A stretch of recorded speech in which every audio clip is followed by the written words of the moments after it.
is going on, y'all? And thanks so much again for joining us here on Expanded Perspectives. That's right, it's me, Cam. And as always, I know you can't see anything but his hands and his head. It's Camo Kyle Filson. How's it going, everybody? Yes, I'm here in studio. Beautiful weather for Texas. That's right. And a great spring day. Excited to be here. Got some interesting news I'm going to share with you in the outro, because I want to know if y'all are as freaked out about it as I am. We spent 5 minutes just a second ago before we even turned the cameras on freaking out together. Yeah, man, because you'll see it when we get to the outro. Get to it. What have you been up to, man? I've been catching up on all the stuff that I missed after being gone to North Carolina. Yeah, right. That, just real quick, folks, you in the Carolinas, that place is beautiful. We went and stayed right outside of Asheville, got to see a bunch of friends, got to hang out with Micah Hanks, got to hang out with Chef Eric Taylor. I had an amazing time. It was beautiful. Dude, it's beautiful country. It's something worth going to see. You people are spoiled that live up there. I have never been to North Carolina, but I have been to Tennessee. Yeah. And and it kind of borders there. Oh, yeah. And it's very, very beautiful up there. It was nice. It was a good fun trip. But like I said, you come back and you're playing catch up on everything. So that's what always happens when you go out of town. Was the food and stuff good? Yeah, everything. Man, everybody was so kind. Everything was so nice. Even with all the pressures of what's going on with the mask mandates and things like that in different states, it was weird flying. I will say that, because. Oh yeah, I forgot to ask you. I don't fly much, you know that. I drive everywhere I like to go. I love the road trip, but when we do fly, I wasn't ready for it's very, very strict. I understand it's very, very strict. I just wasn't ready for I got to wear a mask the whole time on the plane, and they are watching you like a hawk. So I would get there and get the little AC thing pointed, and then I would pull my nose piece out and let the cold air blow down on my face. Yeah. Yeah. But anyway, it was great. I had a wonderful time, met some great people. So yeah, it was fun. That is awesome. You've just been working. You really haven't done anything fun. Going to baseball practice, the typical thing, running Luke around. And freaking out. We've been freaking out. I've been freaking out. And we'll get into that. But before we get into that, let's get into some news. Check this out. This comes from one of our listeners named Kurt. Says, "Hi, guys. My name is Kurt. Hey, Kurt. I love your stuff. Very amusing and informative. Otherwise, I wouldn't be willing to send this your way, so we appreciate it." It says, "One night I woke up in the middle of what at first I thought was a nightmare. I was on my back, my arms crossed at the wrist, fingers touching my shoulder. Right hand on the left shoulder, left hand on the right shoulder." I got a question, Kurt. Do you sleep in a sarcophagus? No, I know. I was thinking the same thing. It says, "My legs were crossed at the ankles." Now, let me make this very clear. He's going down a water slide. Go for it. I never sleep like this. I'm usually on my right side, knees drawn up.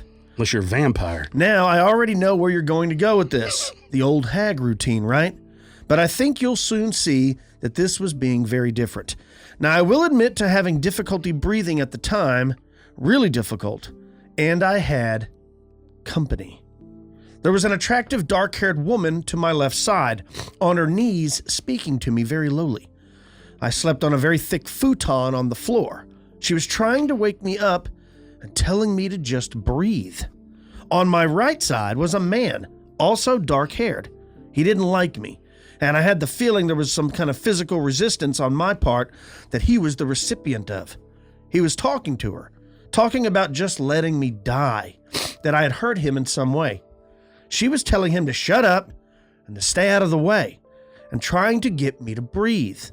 So, I must not have been paralyzed. At first again, my arms were pinned across my chest, and my legs were crossed and locked together. However, as she was speaking, I managed to roll my shoulders, which allowed me to take in a deep breath of air, and my arms instantly uncrossed. I started to sit up, and suddenly, I was alone. This was no dream. There was a definite sense of reality in the room. Ozone seemed to be thick in the air, and I knew that what just happened was very real. There was a pressure on my wrist from where I felt like I had been grabbed or held down. Nothing was moved, but I knew someone had been there. My right hand throbbed a bit along the knuckles like they feel after you hit something hard. I could still hear the woman's voice pleading for me to regain consciousness and not to die. This was nice of her, I thought. At any rate, I got up, still a little sore around my legs, and I turned on the light. It was around 1:45 in the morning. I spent the rest of the night wide awake, trying to define what I had just seen or what had just happened. So that's my story. I figure if anyone would know where to go with it, it would be you two guys. I've moved to a new address, and nothing like this has ever happened since or before the event. Just in case that makes a difference, I don't know. I know it's kind of cryptic, but I've never written this out before, and everything is still kind of all coming out at once, so I hope you can make heads or tails of it. Please don't dismiss this as some kind of dream. I assure you, it wasn't. I don't do any drugs, I don't drink, but I do know that this happened. Keep up the great work with the show. I always enjoy the sweet and sour combination of your humor and suspense. Wishing you the best, Kurt. He doesn't know what it is. Was it like... I'm sorry I keep sniffling. What do you think? My allergies. Because I have an idea. What do you think? I don't know if it's like a premonition of something that's going to happen to him in the future. I don't know if it's a regressed memory from a past life. I don't know if it's just a really... he says it wasn't a dream. Maybe it was just a very vivid dream. I don't know. What do you think? It almost feels like maybe he was suffering from something that he was unaware of. Like people that die from aneurysms probably have no idea the aneurysm's coming, right? Right.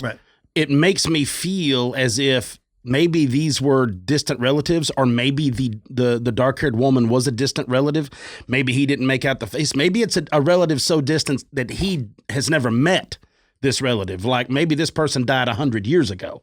I don't know. Right. But it seems like she was in prayer over his astral body, over whatever that is. The guy on his right side was like, stop working so hard. It's just let him go. And to be honest, maybe the letting go part was the gift. Like if you would have just let him die, but maybe her being, hypothetically speaking, her being family, she wanted him there to finish what he had to do. So Kurt, I don't know, but I mean, it sounds. I'm with you. I think it like almost is like a memory from a distant relative that passed away long ago.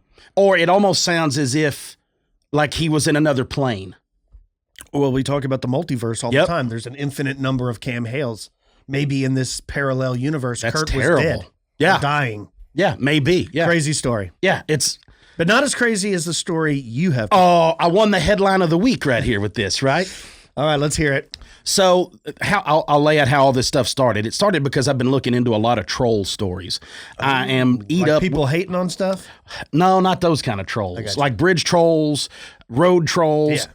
There are a lot of odd sightings. All the way out into Arizona. And I've been looking at a lot of these troll sightings. And this is what caught me because one of the troll sightings that I looked into referred to the face as almost pig-like. Oh, no, you've covered stories like this in the past, right? Yeah, where it's trollish, but not as in like the Tolkien troll that we've been told, or as you think. It's not like the Dungeons and Dragons troll ideas. It's literally like an upright pig. I think of the pig men on like Return of the Jedi, right? Oh, yeah. That's what I'm thinking. Yeah, down in Jabba's freaking lair or whatever. Yeah, in Jabba's palace or whatever. So then I see this, and of course anything... I think of like Bebop and Rocksteady from the Ninja Turtles. Oh, now you're talking. Yeah, Rocksteady. Yeah. So this headline jumps out at me, right? Of course, you look, pig-like humanoid observed feeding on deer carcass in upstate New York. Well, that is one hell of a title. One hell of a title. I mean, who couldn't read that story? If you see that headline, you got to read more, right? Pig-like human. I'm very pig-like when it comes to certain things. Yeah, like me tonight when I go to the Railhead Barbecue. You're going to be very pig-like. This is what it says here. I live in upstate New York near a relatively high-traffic hiking trail that runs alongside a stream for a portion. And in mid-March of 2021, I noticed a dead deer near the stream. Pretty common in our area, especially in winter. Went for a walk yesterday evening, and I passed where the deer was and saw something that's been really messing with me ever since. Something was crouched over the dead deer. It looked like a pig, but it was large, the size of a grown man, with loose, sagging skin. Its whole face was kind of sagging and leaking out of its nose and eyes. Now, I've worked with livestock before, so I know what pigs look like. And this pig was all the wrong shape. Its body was swollen and its back legs were splayed out, so I could see that they were really long. Now, I could see that it had virtually no hair. It was just smooth. It was sitting on its back haunches near the deer, and by the time I got close enough to see it, it was staring at me totally still. That's not good. No. I have this sick certainty that it noticed me way before I noticed it. I was standing like 20 foot away, still basically on the trail, and it was just staring at me. The deer carcass was kind of strode out everywhere, and it had been messily eaten. Of course, it is a pig. Now, while I was watching the pig, it raised both front legs, and I saw that it ended up not having cleft feet, but large hands, like human hands. What? And it reached into the deer and ripped off a chunk from its side, raised it to its snout, and ate out of its hands. Yeah, all this went down in a matter of seconds. And as soon as I saw its hands, I just turned back the way I came on the trail and walked away as fast as I could. Now, I wanted to run, but I was afraid that it would chase me. So I went back to where I came in, just trying to stay calm. Now, it was the worst walk of my life. I was afraid to look behind me because I was so scared that I would see this big pig follow me on his hands and knees, but I made it out. I ran across to the parking lot to my car. Now I'm just trying to understand this encounter. I want to believe my mind was playing tricks on me. I haven't found anything on the internet about this creature. Please, if anyone has seen something like this, let me know. Any leads are greatly appreciated. FD, which is one of my favorite discs, the FD. I was like, speaking of discs, Ricky Wysocki likes to throw the pig. Yeah, right? Yeah. Nate Perkins likes to throw the FD. So, again, FD, thanks for sending all this stuff in. This is something. I mean, how do you explain it? It's explains to Pigman. I mean, the only pig man I know owns like a restaurant in South Texas and hunts out a helicopter. Yeah, that's the Pigman. Yeah. So again, I like the fact that it's swollen, and I cannot think of the squonk. The squonk is that fat, swollen, puffy, pig-like cryptid. It's called the squonk. I talked about it. It's been in, it's from, I forgot which marsh area that they have seen them. One of the bayous. I don't think it's Louisiana, but it might be Louisiana where the squonk came from. I've never even heard of the squonk. I may have to cover the squonk and this and stuff on the next cryptid classroom. Yeah, that sounds like some squonk. So there you go. Pigman eating a deer carcass. Sounds like a troll. Sounds like a squonk. We'll see. The squonk, I think I've already talked about it. Anyway, it's a weeping, crying, giant, like, I guess you could swamp pig. All right. Well, check this out. I've got another one from one of our listeners named Mike. He says, "What's up, bruds? I know it's been a while since you guys have done a piece on shadow people. That's why I'm doing it today. But I wanted to share my experience with this phenomenon. Now, this happened to me from the age of 13 to 21. I'm now 30 years old. I'm not one to be easily frightened, and I feel that all of my mental facilities remain intact. Like you gents, I love to brawl and have trained in many different disciplines over the years. I was even in the United States Army, down in Fort Hood, Texas, within a military intelligence company, and have been a big guy my whole life, 200 pounds being the lightest I've ever cut down to. I paint this picture to illustrate that I'm not a small, timid fellow who is scared of his own shadow. However, even after the regular nightly occurrences, I still feel uneasy and unable to fall asleep at night. This is what would happen nightly. I would wake up fully alert, not being able to move or scream, and I would see a dark figure either next to my bed or only a few feet away. When I say dark, I mean darker than dark. Like the blackness of the room would be dark, but this would be even darker. I saw a variety of these things, and I thought I was losing my mind because of the panic and dread that I would feel. This can only be described as sheer terror. And after having had enough one night, I even chased one out of my room, intending to confront it, after I could move again, of course. My mother and sister came out to see what all the yelling was about, and my mother would recount to others what had happened because I was fully awake and chased what seemed like an intruder. But it vanished without even leaving a trace, which enraged me even more and also terrified me. Mm-hmm. We moved around a lot, my mother, sister, and I, but these things still happened to me no matter where we moved to. After these events, I went to have a sleep study done when I was about 19, and it came back all clear. Nothing abnormal. To this day, I'm not sure what happened. I'm not saying aliens or demons, but I now know that this world is not black and white and that there's a gray area, and in it, some things are terrifying. I just wanted to share with you guys because I know that you appreciate my story, even though I get chills just recounting it. Sorry. I wasn't into the supernatural until my experience, but I love you guys, and I love to put things out there for everyone to and your listeners to be more aware. Thank you, Mike. He claims, though, that when he was 21, it just all stopped. It sounds like he was one of those empaths. It sounds like he was tuned in at that moment. So that small window, like we always talk about, where Right. kids, young ladies, young men are more susceptible to these swayings of the dark side, if you will. And that's kind of what it sounds like, because if you've done sleep studies, if it was affecting you, yeah, you have. If it was affecting Mike that much, his parents or his mother, they would have recognized it earlier. They would have had him in a ton of sleep studies. So he did a great job dealing with it, right? So obviously, whatever it was lingering, was just kept chasing and chasing, but not fully attacking, just lingering, just like watching him. And maybe we always look at it as something negative. Maybe it wasn't super negative. Maybe it was just something there, and it was just its presence was watching over him. I mean, You're right. So strange. You're right. Some of the sightings, people feel ill intent, like something wants to harm them. He doesn't mention that in this case. Yeah. He just would see it. It would be scary, but it doesn't mean it was trying to be scary. Yeah, exactly. Yeah. I mean, it's just like my wife's dog. He's big and scary, but he's only really scary if you're like made out of like a milk bone treats or something soft like that. Like he's not, but he gives the appearance of. But it is weird that it cut off at 21. It's just some people, gone. That's the thing with this phenomenon. Some people claim that it follows them their entire life. Some people, more cases than not, that it was just when they were in their teens or young.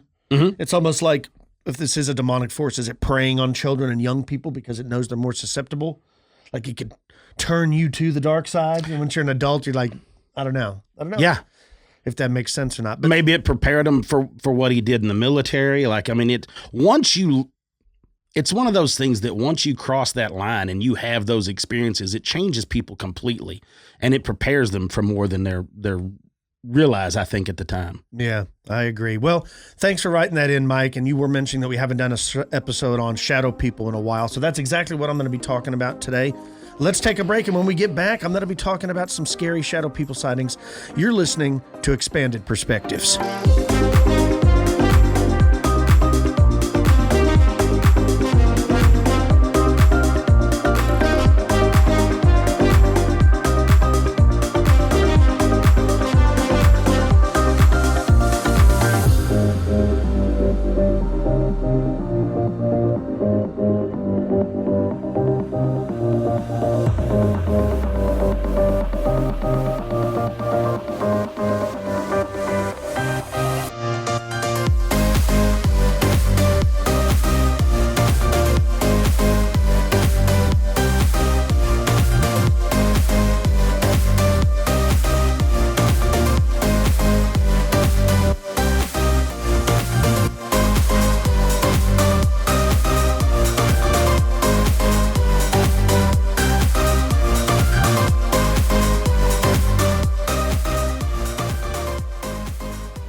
And we're back with Expanded Perspectives.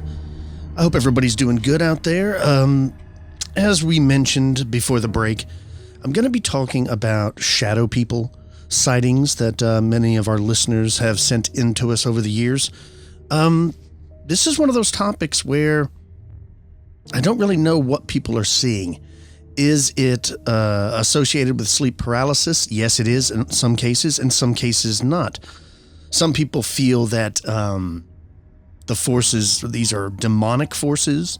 Something is appearing to them. Oftentimes people experience having these sightings when they're in a state of depression or under a lot of stress. Some people report seeing them only when they were a child, and as they grow older, they start having less and less encounters. It's a broad subject, but it is fascinating to me, and it's also interesting that how many people are experiencing this. 10, 12, 15 years ago, before we were podcasting, I had heard of shadow beings a few times. I thought it was pretty rare. But now after doing a podcast for more than 8 years, I can tell you it's quite common. You'd be shocked at how many people are experiencing this from all over the world. So let's get into some of these stories. I hope you like them as much as I do. This first one comes into the show, and it says this started back in the year 2014. I was 19 at the time and was going through a tough period. I'd lost my mom to a long, drawn-out cancer battle the year prior. I was struggling with that, and I didn't know what to do when I was in school. I was in my first year of college and was dragging myself to a job I absolutely hated 5 days a week. These entities seem to be drawn to negative emotion, grief, regret, loneliness, rage, malice. The list goes on and on. Don't get me wrong, many people have it much worse than I had it at the time, but I was definitely in the beginning stages of a long, dark battle with depression. All that said, I'll get to the encounters. I'll begin with the first experience, which to this day remains the most interesting paranormal event I've been involved in. I can list about 6 in my life. It was roughly 8:30 a.m. in August of 2014. I remember it because it was a day before a friend and I were going up to the mountains for a camping trip. I had the day off, as we were going to go out and get the last few things we needed. We were going to get all packed up and then have a barbecue before calling it a night. I was still sitting on my bed fooling around on my guitar, waiting to hear from him so we could run our errands. My dad was the only other person home at the time and was in the shower getting ready for work. It was a sunny morning, so the entire upstairs hallway, along with my room, was well lit. As I was sitting there playing, I felt that somebody was watching me. I could hear the shower still running. It shared a wall with my dad's room, and I knew for a fact my siblings were both gone for the entire week. There was nothing anywhere in sight.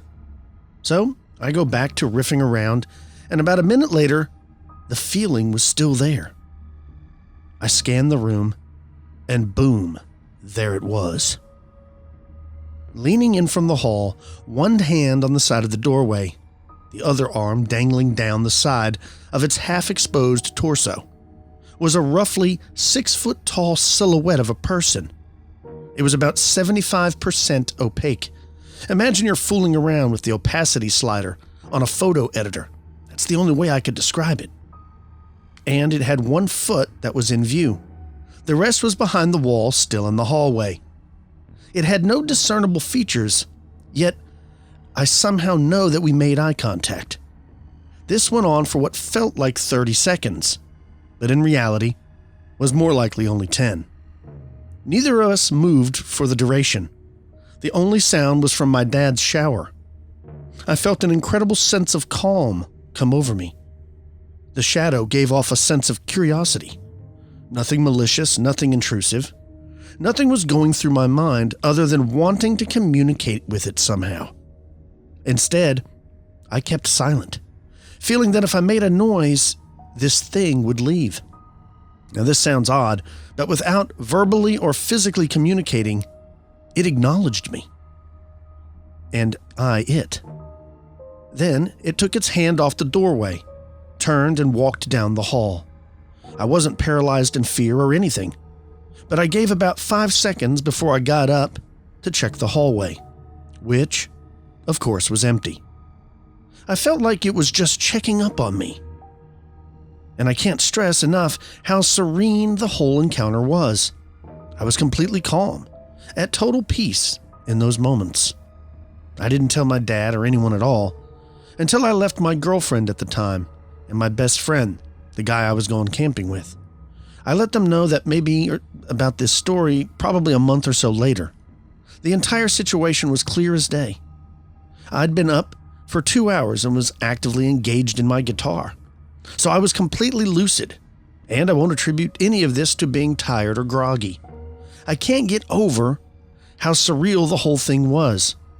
I don't get the sense that it was my mom or anyone else in any way. But the only conclusion I can draw is that the being was just curious and checking in on me for some reason. I'm thankful for this, as my next and only other encounter with a shadow person would be much more malicious. Encounter number 2 took place sometime in October of 2014 at my friend's house. He and I were just getting home from the gym and came through his back door. This was around 2 or 3 in the afternoon in his well-lit dining area, and we were the only ones at home. He had just a few weeks prior woken up to his 14-year-old dog floating lifeless in the pool, which I think is relevant to this situation. We walked in, mid-conversation, put our keys and wallets down on the kitchen counter, and both of us just stopped talking.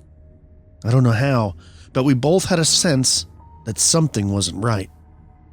As we walked into the adjoining dining room, we both saw it. A roughly 8-foot-tall, completely opaque silhouette of a man wearing a classic-looking top hat and a trench coat. This thing was different than my first encounter. It not only obstructed the light where it stood, but seemed to consume it. Its height estimate I gave doesn't account for the hat. This thing was truly massive. The room was ice cold, and the instant sense of dread filled the air.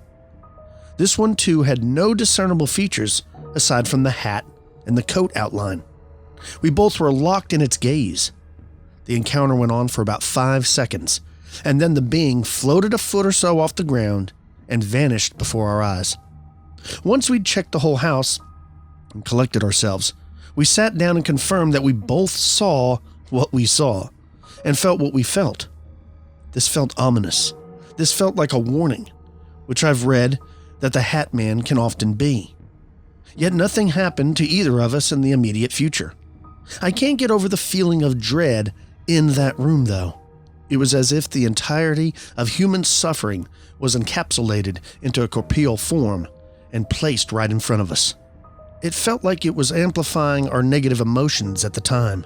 My friend's grief over having to pull his limp, lifeless dog from his pool only a few weeks before, and my depression. It seemed to thrive off of them.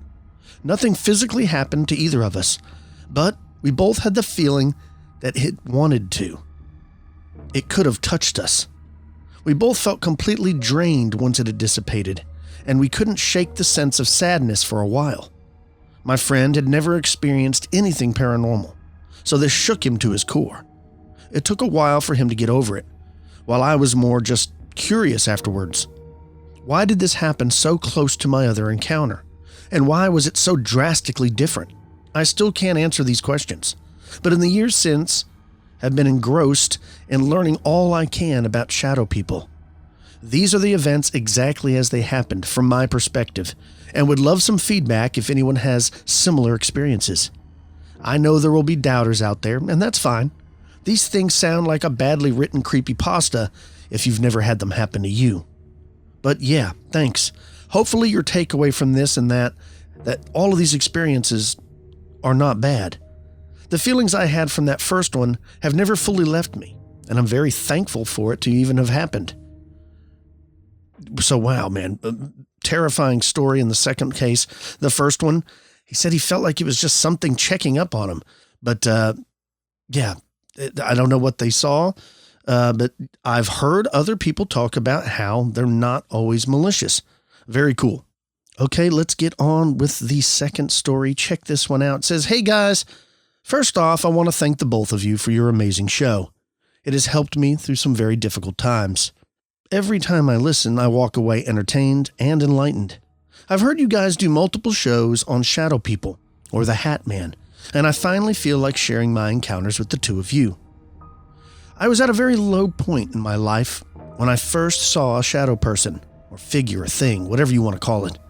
I had just been with someone for 10 years and had a baby 2 years prior with them, and was forced to move out with my child into my mom's house, due to my relationship finally crumbling and ending. The person I had the child with turned out to be a real loser. He had completely changed during the 10 years of our relationship. So, I was under a lot of stress. I was distraught because of the recent breakup, and I was exhausted because my child requires special needs, and the father was completely absent for weeks, unwilling to help out in any way. My mother, too, would not let me mourn the loss, or rest, or even take a week or two just to grieve and fall apart, to eventually feel better. She said she would help me, but then she didn't. Caring for my toddler was my responsibility, but I definitely could have used some help, believe me.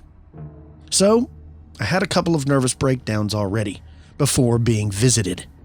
I was considering taking my own life, just because of one of my worst fears of becoming a single, unmarried mother who had been cheated on had finally come true. But at night, I would eventually fall asleep, before waking completely. That's when I started to have these encounters. One night, there was a figure staring right into my face. It was the blackest black I'd ever seen, and it had red or yellow eyes. Its eye color was almost undefinable for some reason. I remember red. It stuck out to me, but it wasn't quite red. It was like a yellow red. Anyways, its shape wasn't definable either. I just know it didn't have any arms or legs, at least not in my first encounter. It terrified me the first time, but the moment I blinked, I was awake, and it was gone. I was staring at the place it just was at, and I couldn't see anything anymore. Now, these encounters would continue over time. This happened 3 or 4 more times, and the second time, it was exactly the same way. The third time again, and probably the fourth time, it startled me so much that I fell out of my bed and hit my face on the nightstand. That was particularly terrifying because I basically was falling right on top of whatever this was. I had the terrible feeling of dread deep down in my soul. It's hard to explain it, but I felt fear like I've never experienced in my life before or since. Whatever this was, it wasn't a dream. I can clearly remember lying awake in my bed, staring at this thing, afraid to move. It was dark black and in the shape of a human. I could clearly see the head, shoulders, arms, and torso, and of course these terrible-looking, piercing red eyes. It was on the right side of my bed, about 4 feet from me, just staring at me intently. Then, it began to slowly move closer to me, never breaking eye contact. I tried to remain still and just stare back at it, but I couldn't take it, and as it got only a few inches from my face, I lost it and jumped out of my bed to my left, where I hit my face on the nightstand that stood next to it.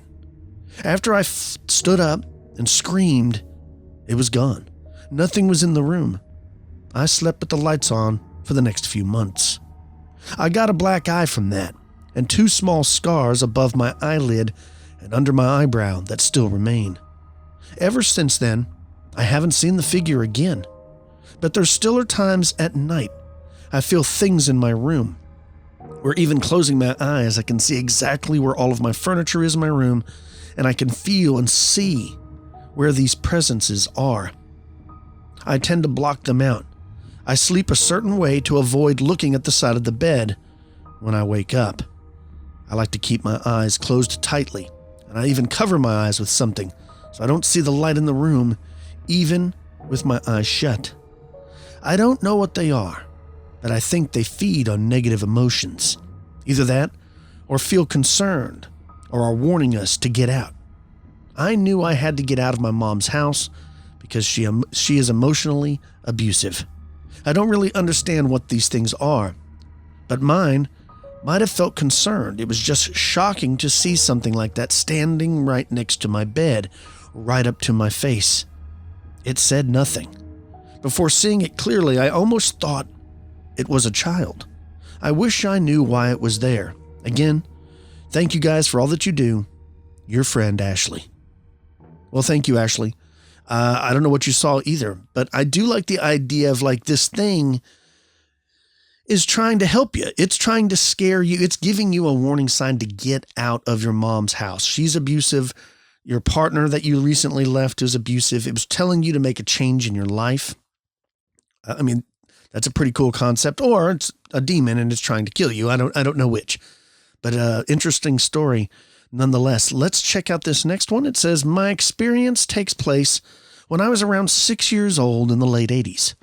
Living in the town of Niagara Falls, Canada, I was at that age where I was on my last nights of sleeping in my parents' bed every once in a while. And this is where it all happened. One night, I awoke sometime around 1 a.m. I was lying on the right side of the bed on my back. There was a wall approximately 3.5 feet on my left side with a doorway on the left corner of the room towards the end of the bed and a nightstand right beside me with a digital alarm clock with green glowing digits on it. The right side wall had a window with these horizontal shutters that you can adjust the light filtering through. On the far wall, at the foot of the bed, there was a shadow of a man. It was life-sized, and there seemed to be an uneven, jagged shadow below where his knees would be, stretching to the left corner of the room, as if he was standing behind a bunch of rocks, or a rock wall. The figure would bend down and pick up an object, which I assumed was a rock, that was about the size of a large grapefruit, and almost seemed to underhand toss it towards the left corner, as if bowling it. After he finished tossing it, he would quickly rush to the end of the wall as if chasing after it, and vanish into the left corner. As soon as this scene finished, directly to my left were 2 more shadow people that would appear on the wall. A shadow that appeared to be a woman would appear at the far right corner of the wall closest to me, and walk towards the center of the wall and embrace the other shadow of a man who came in from the opposite corner directly beside me. The couple embraced and kissed before they turned back and walked swiftly away from each other. The woman would disappear once she reached the corner of the room, as if walking beyond the room. But the man did something far more interesting. Instead of disappearing into the corner like the woman, the shadow would transition around the corner from the wall beside me to the wall directly behind me and then step into the wall. Only he wasn't in the same shadow form as before. As the shadow stepped towards the wall, it seemed to shrink down to approximately 3 inches tall and slowly float down between my face and the green glowing alarm clock, giving the figure this neon green glow as it passed in front of the clock. It slowly floated from my left side to my right, and it maintained its green glow and then would fade out. It was hard to make out any kind of detail about the small glowing figure. It did seem to have some transparency, but I couldn't make out any kind of detail about it, except that it still retained its human form. Now, after this figure would fade away, my attention would be brought back to the far wall again at the foot of the bed, where the shadow of the man bowling the rock would appear again, and the whole sequence would start over, lasting about 30 seconds. Now, this scene would repeat itself 6 or 7 times in a row, from start to finish, and in the exact same way, in the exact same order. Every time that damn glowing figure would float across me, I wanted to reach out and touch it, but I never did. I had a feeling that if I moved, it might disappear. I never had the feeling of being afraid or any kind of discomfort from it. After it all ended, I simply went to sleep. Now, the next morning, I remember trying to explain this experience to my father, but he said it was just a dream that I had. But I'm telling you, this definitely wasn't a dream. In my teens, I mentioned this story again to my dad, hoping he would have more input about it all, and he just passed it off as my imagination and trickery of the light filtering through the blinds as cars passed. I'm now 37 years old, and I still remember this experience as if it happened just last night. I truly believe this experience was a real phenomenon, and unfortunately, I've never had a shadow experience since then. Thanks for letting me share this experience with you all. I love your show. All the best to you, Jason. Wow, Jason. That's a cool story. I like the idea of it. They looked like shadow beings, but it's like you were watching a scene from a long time ago. And for whatever reason, I've heard of similar ghost stories, which that's another thing. I mean, shadow beings, ghosts, I mean, I don't really know what to call it. You can see clearly on like these ghost hunter shows or these people go to these abandoned asylums or houses or something, and they'll have security footage or something, and you'll see like a ghost move by, but the ghost looks like a shadow, right? So I think a lot of it's a difference in words, but it's sort of the same phenomenon. Anyways, I like the idea of you seeing a scene and how it would repeat itself, play itself out over and over in the exact same order, the exact same way. The woman and the man embrace. There's another guy over here building a rock wall or tearing a rock wall down. That's pretty cool. Check this out. It says, "Dear Kyle and Cam, my name is Sean Wick, and I live in Gillette, Wyoming. I wanted to share some ongoing experiences I've been having in my townhouse, going back to when I first moved in about 6 years ago. I was hoping you might have some insight into what it might be. I have some ideas, but truthfully, I haven't heard of many people experiencing what I have. It started almost as soon as my son and I moved in. I started waking up late at night from a nightmare, and each time it was a little bit different. Each one had similarities, but the people in it were different, plus the thing scaring me was also different. The one common theme was that I was part of a group of people who were being killed off by a common threat.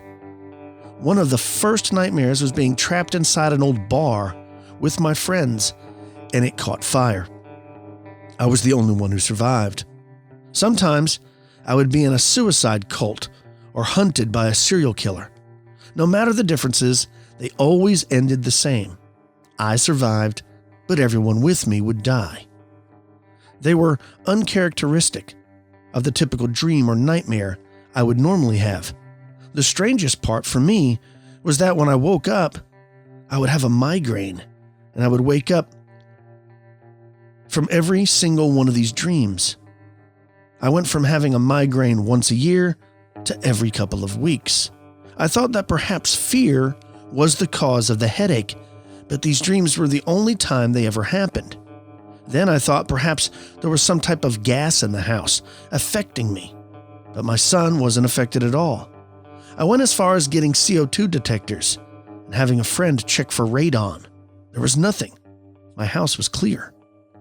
9 months ago, I woke up from one of these nightmares around 2 a.m., and my head started throbbing at once.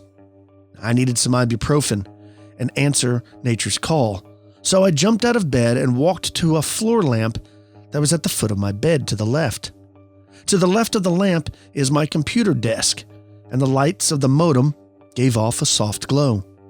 To my right, just before I turned on the lamp, I saw what could only be described as a 3-dimensional shadow standing at the foot of my bed.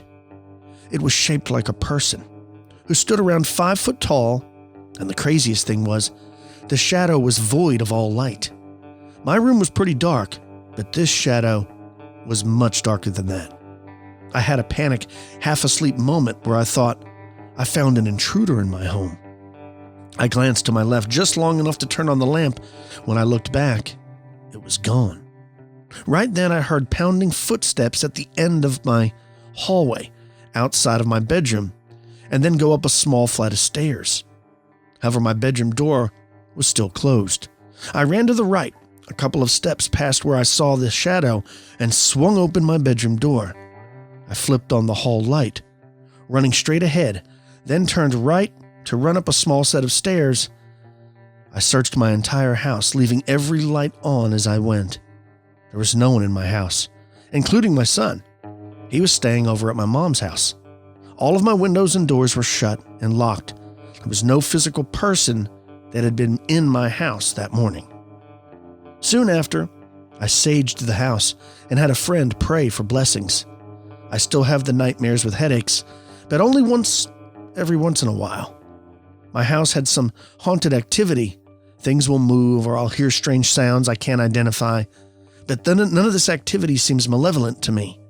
I can't find the previous owners of the house, and besides, how does one start a conversation like that? The biggest question is, what did I see that night? And is the reason I'm having the nightmares, or is that the reason I'm having the nightmares? Perhaps you guys might know something to help. Thanks for taking the time to read this. Feel free to use it if you want, even my name and location. It's all good. I'm a big fan of the podcast. Thank you for doing what you do. Take care and be well, Sean. Well, I don't know. Are the terrible nightmares causing the shadow person to manifest? Is the shadow person causing the horrible nightmares? I don't know. But one common thread in all of these stories so far is not all of them seem malevolent. Like, not everybody gets the impression this thing wants to do them harm. I think that's interesting because just the way the thing looks, it seems like it wants to hurt you, right? But maybe that's not the case. Shocking either way. Check out this next one. It says, "Hey guys, first off, I just want to say I really enjoy your podcast and thank you for it. It's great to listen to. I love hearing stories of cryptids, generally all things weird and spooky. I come from a small village in Ireland. When I was growing up, the population was somewhere around 900, and it's over 1,600 now. It's been growing at a steady increase over the last few years. Now, in the early 90s, when I was a kid, pretty much every adult had some sort of ghost story. I'm not even kidding. The amount of stuff I was told was ridiculous, sometimes laughable, but quite often terrifying. Personally, I've had a number of experiences. I know it sounds convenient, but they had a profound effect on my life and still shake me now when I think about them. They're for another time, though. I was really surprised that you guys have talked about the Hat Man, mainly because I thought this guy was only based in my country, Wexford. I never imagined that it was such a common occurrence across the world. When I was 8 years old, I had a pal who was over at my house when he told me something that his father had told him and the rest of the family when they were eating dinner the night before. His father was working as a farmhand, and on this day was shearing sheep. He said he got a feeling that someone was watching him. He looked around and saw nothing out of the ordinary and continued working. He would again feel a presence around him, though, and this time when he turned, he saw a huge man. A man wearing a top hat and what looked like a cloak. He could not make out any of the features, though. He just said that the man was black. He was just all black. My mother was there when my friend was retelling his father's story, and she would follow it with a story of her own. Well, it was her mother's, my grandmother.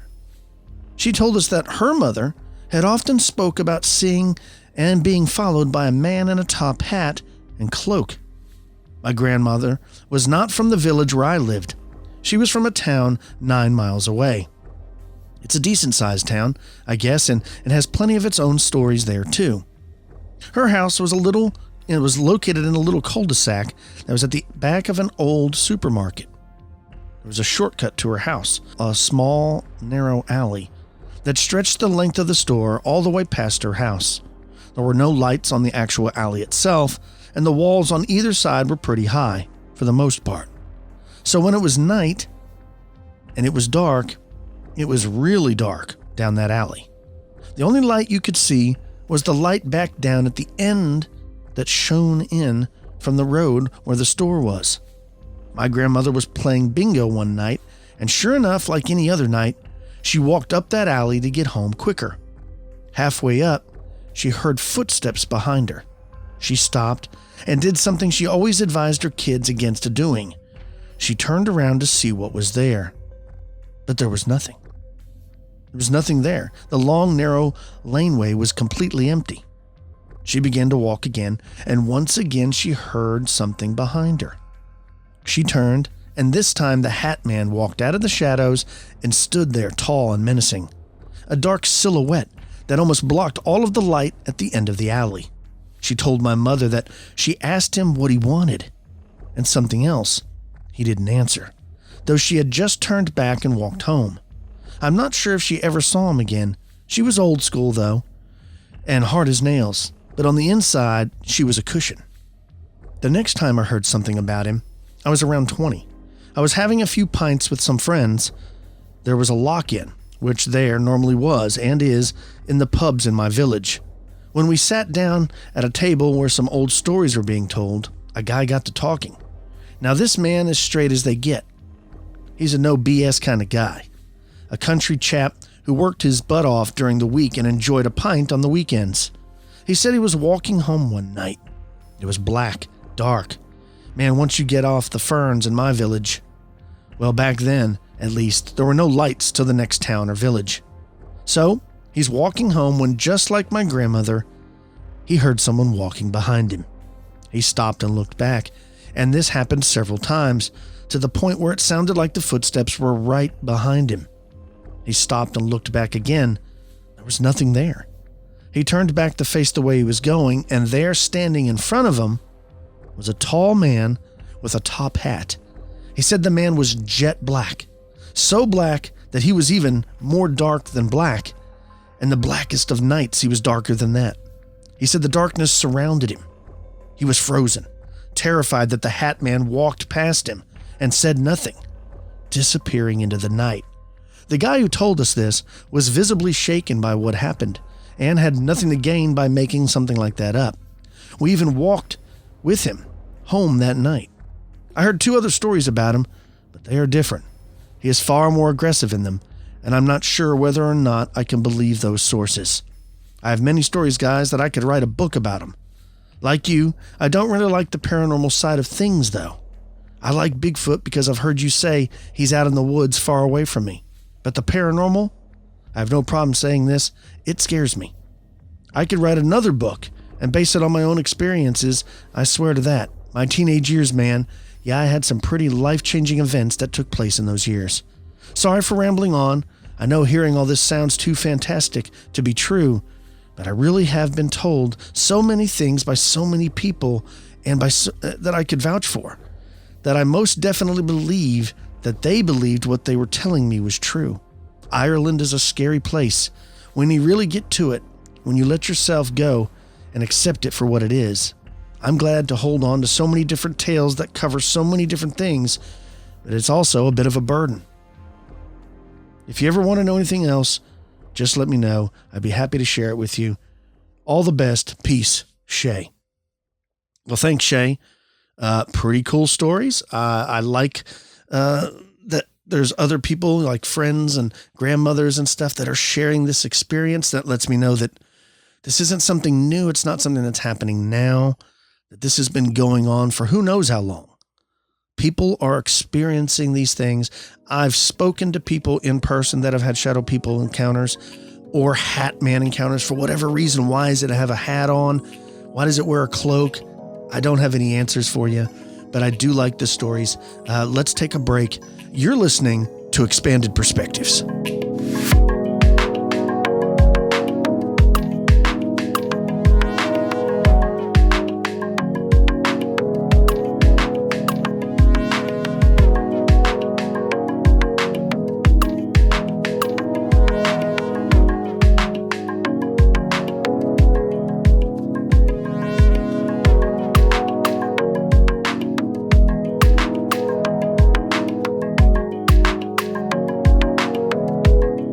Folks, I know you've heard Kyle say this, you've heard me say this, but it really is true. Expanded Perspectives is solely supported by you, our listeners. And we make Expanded Perspectives free for y'all to listen to, but it definitely isn't free for us to make, right? We can't produce it for nothing. And you can support the show monthly by signing up for Expanded Perspectives Elite. Become an elitist. All you got to do is go to expandedperspectives.com/elite, or just go to the website, click the Elite tab, and sign up for exclusive access to the new Elite episodes every month, as well as the entire back catalog of every single Elite show Kyle and I have ever done. How many is that, you ask? Well, I'm glad you asked, because that's a little over 230 episodes, all for $5. Now your monthly donation, of course, is used for data storage, music, sound effects, editing software, recording equipment, pretty much any and everything that is research related, books, videos, y'all name it. You know what it's for. And there it all is, and other, things locked behind a paywall. So if you enjoy Expanded Perspectives and you want to help us out, it's real simple. please rate and especially write us a review on iTunes or anywhere else that you can find it. Reviews are the key to help keeping us on the charts where people can find the show. And again, we say it and we can't say it enough. Thank y'all all so much for listening. We couldn't make Expanded Perspectives without y'all. Take care.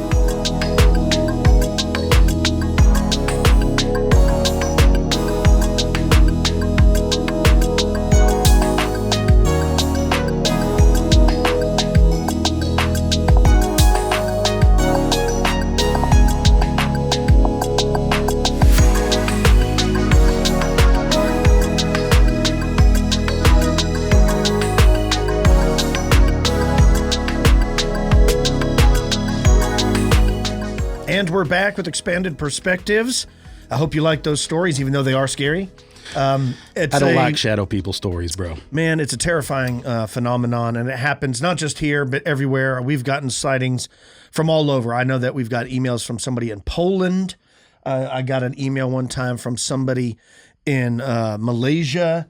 I got an email from somebody in, I think it was Argentina. I mean, people that listen to the show, yes, all over. And this phenomenon happens to people. I wonder how often this happens that it's unreported. Like, people are terrified. They don't come forward because they don't listen. Everyone's scared of losing their mind, right? Like your mother-in-law with Alzheimer's and things like that. I mean, people are terrified of that. So when you start having these episodes, even from a young child, I'm sure there's people that are like, I don't want to say anything because I don't want my mom and dad to think I'm crazy. Yes. I don't want my spouse to think I'm crazy. Yes. Then you're scared. It's like, maybe I am crazy. Well, and I also I wonder. always wonder when people go down the crazy trail, do they know they're crazy? Or, I mean, what would make it maddening is you were seeing these things and you're reporting these things and everyone's telling you that you're crazy, but yet you are constantly seeing it. And like, it's there. I mean, to me, that's the craziest of the whole. Yeah. And it's also, how many people have an experience with shadow beings where you catch them out of the corner of your eye and you're like, was that somebody over there? I've done that. And then you're like, nah, I guess not. Well, what if it was? And the other thing to me that's scary about shadow beings is it's like they can jump ahead. Like, you'll be watching them. There'll be reports of like, we saw it in this building. We left the building. You turn 2 blocks later and there it is at the corner. It's like the greatest horror monster in the world is just a shadow, because it would just be impending over you constantly till it just drove you mad. And it just, it's terrifying. It's one of those things that I don't even want to. We've talked about it. I don't like to entertain it because I don't want to invite it in some unknowing way.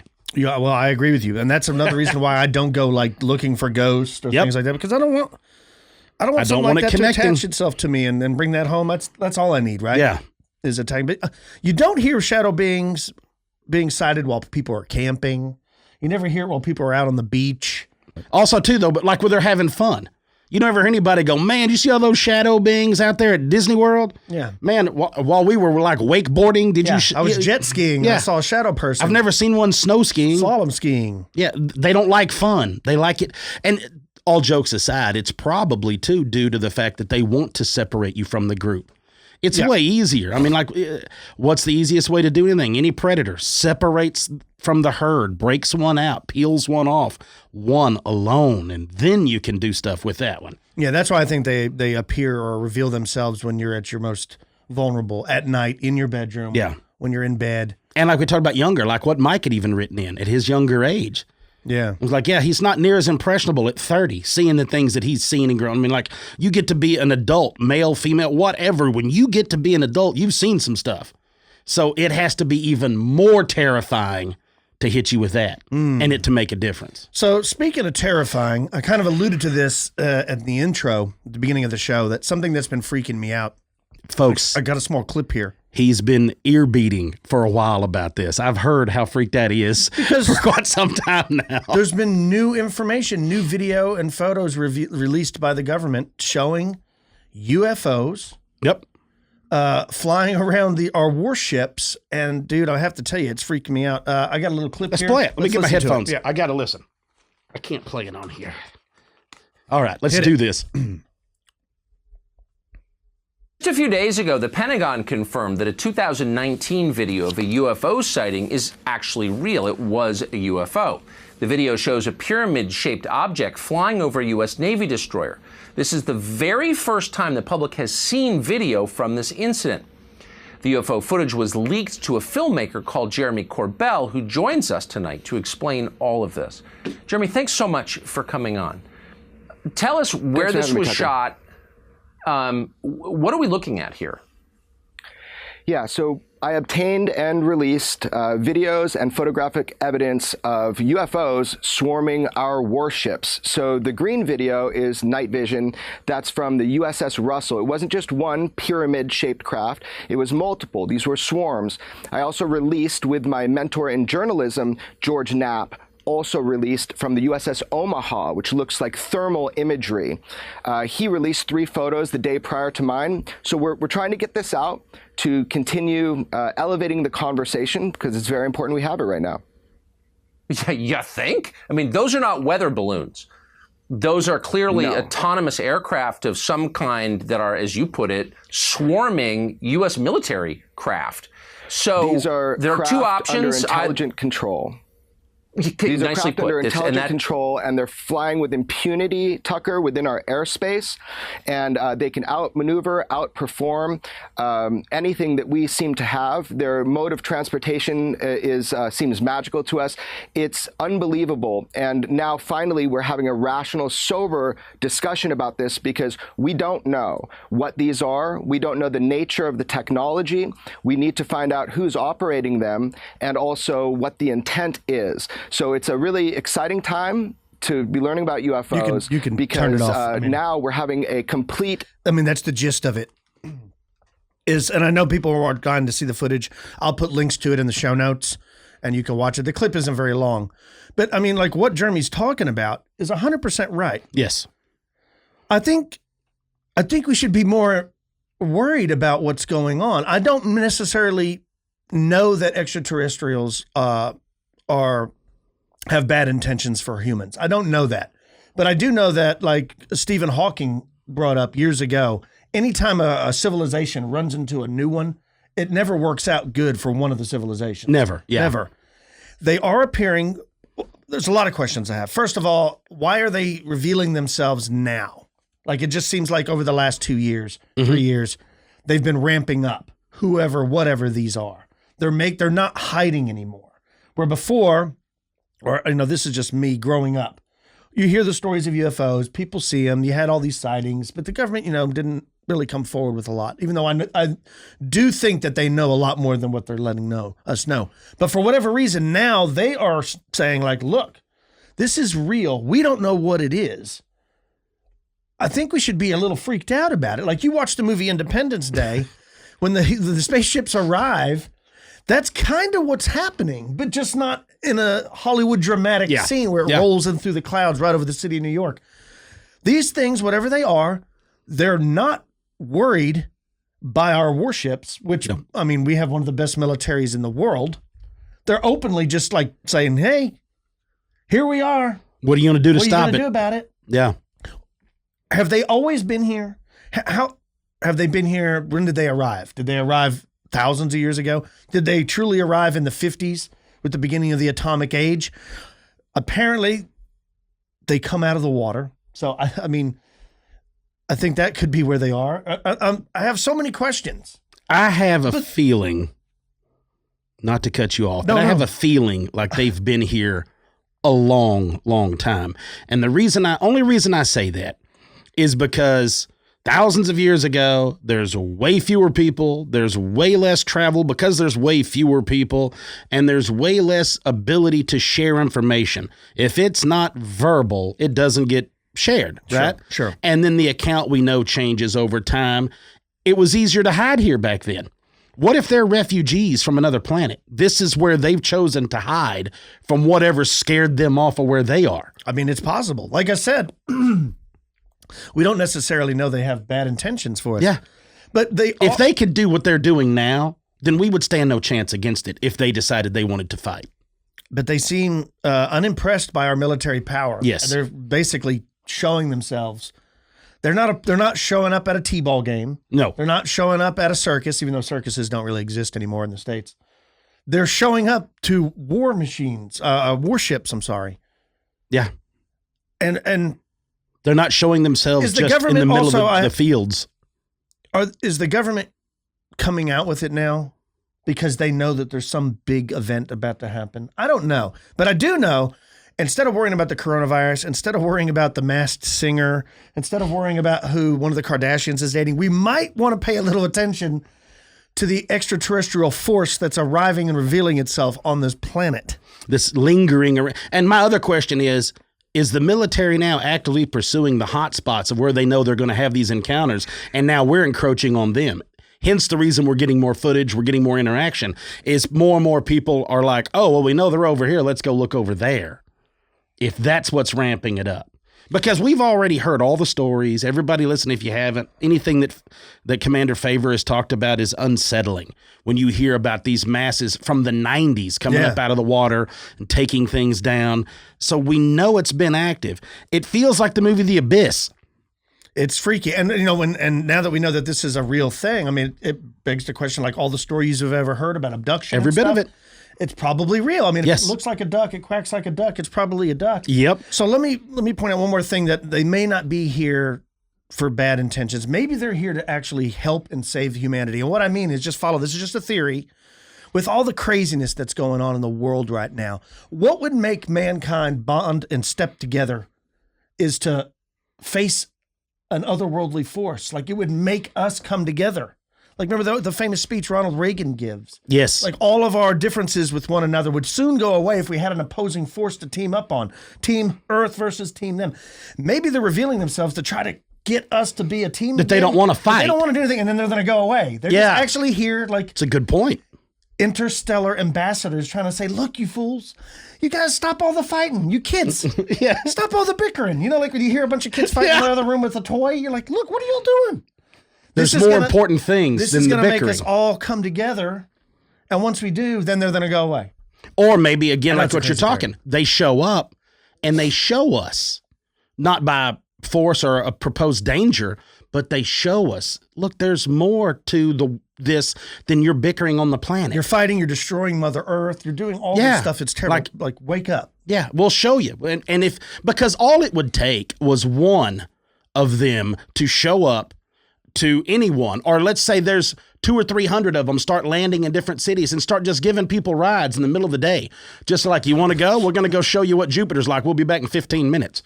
And you just choo, and that stuff goes on. Oh, next thing you know is everybody's like, dude, they're awesome. Yeah. All these abductions, they weren't sinister. They were taking stuff, and then they were working in their own laboratories to try to help us. Now, some of them might have been sinister. It's either that, or they're here and they're going to kill us all. They're going to wipe us off. Yeah. They're going to inject injectables into our brain for Blarcy or whatever, or they're going to consume our souls or whatever else. That's a solid point in itself, too. I mean, I don't know.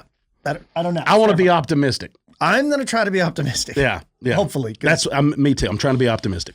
Or the podcast is over and, we're going to be enslaved. Yeah, they're just going to like gelatinize us and use us for energy or something like the Matrix, or I don't know. I don't know. Tell us what you think, folks. If you have any scary stories about shadow people around extraterrestrials, whatever you think, or anything else, don't forget you can email the show, expandedperspectives@yahoo.com. You can call the show, 888-393-2783. I hope everybody out there has a good week. Don't forget to check out our YouTube channel. Even if you're not a big YouTube guy or girl, just go over there, subscribe. You don't even have to watch it. It just helps out the show. We're trying to grow stuff over there. We got Cameron's Cryptid Classroom. We got Unusual Encounters. And we've got a lot of excited stuff going on. What do you got planned for the rest of your week? I'm going to see my newest great nephew. Awesome. Yeah, that's right. So I have a great niece that's 6, a great nephew that's about 2.5, a great nephew that's just barely over a year, and then I'm about to, and then we just had like literally a week ago, not even that long ago, 5 days ago, another great nephew. And so I'm going to check that one out this weekend. That sounds awesome. We are going to be celebrating Pop-Pop's birthday. He turns 70 years old. I can't stop him. Can't stop him. The human cockroach is still alive and kicking. So that's what we're going to be doing. But outside of that, just the normal stuff. So that's about all the time we have for this episode, folks. Thanks. Stay safe. I'm Kyle. He's Cam. Peace, y'all.